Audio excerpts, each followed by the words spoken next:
আসসালামু আলাইকুম। লেবাননে ইসরায়েলি হামলায় হিজবুল্লাহর এক সিনিয়র ফিল্ড কমান্ডার ও ৩ যোদ্ধা নিহত হয়েছেন। মঙ্গলবার ১২ জুন গভীর রাতে দক্ষিণ লেবাননের জুয়া গ্রামে হামলায় তারা নিহত হন। ৩টি নিরাপত্তা সূত্রের বরাতে এই খবর জানিয়েছে ব্রিটিশ সংবাদ মাধ্যম রয়টার্স। কমান্ডারের মৃত্যুর বিষয়টি নিশ্চিত করেছে হিজবুল্লাহ। নিহত এই কমান্ডারের নাম তালেব আবদুল্লাহ। তিনি আবু তালেব নামে পরিচিত। বুধবার বিকেলে তার জানাজা অনুষ্ঠিত হয়েছে। একটি সূত্র জানিয়েছে হিজবুল্লাহর সবচেয়ে জ্যেষ্ঠ কমান্ডার ছিলেন আবু তালেব। দক্ষিণ সীমান্তের কেন্দ্রীয় অঞ্চলে হিজবুল্লাহর কমান্ডার ছিলেন তিনি। ইসরায়েল বলেছে দক্ষিণ লেবানন থেকে ইসরায়েল অধিকৃত গোলান মালভূমিতে প্রায় 50টি রকেট ছুড়েছে হিজবুল্লাহ।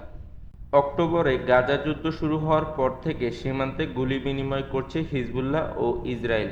তাদের মধ্যে ক্রমাগত বাড়তে থাকা শত্রুতা উভয় পক্ষ যে একটি বড় সংঘর্ষের জন্য প্রস্তুত তারই ইঙ্গিত দিচ্ছে। হামলার বিষয়ে ইসরায়েলি সেনাবাহিনীর পক্ষ থেকে তাৎক্ষণিকভাবে কোনো মন্তব্য পাওয়া যায়নি।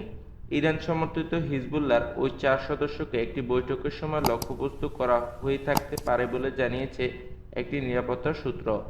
নাম প্রকাশ না করার শর্তে ওই সূত্র রয়টার্সকে বলেছেন নিহত এই কমান্ডার জানুয়ারিতে ইসরায়েলি হামলায় নিহত হিজবুল্লাহর কমান্ডার উইসাম তাবলিরও সিনিয়র ছিলেন।